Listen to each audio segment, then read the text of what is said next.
Okay guys, in today's video, I will show you how to use the pick report feature in this type of ECDIS. This is Transas. Okay, so when we say pick report is a feature that provides detailed information about any object you pick or click on within the electronic chart. Okay, so for example, I want to know some information regarding this one. Okay, so all I have to do, I'm just going to click this icon, this letter I, info, click, left click of the mouse, then I will put cursor on the top of that object, then left click again. Okay, so I can use this bar or I can click this on this box, then so that I can use the mouse.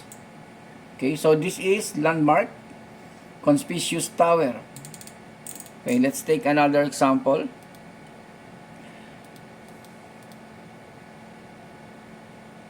Okay, for example,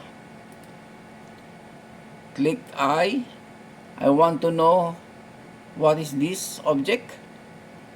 Okay, so click, just put the cursor on the top, then left click of the mouse. So that is building single Confucius Mosque. Okay, for example,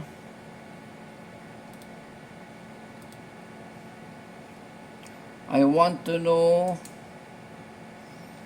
some information regarding this buoy. So I'm just going to put the cursor on the top.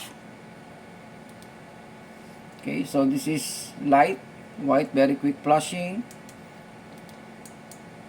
buoy cardinal pillar. Okay, top mark. Okay, so that is how to use the pick report in this type of ECDIS.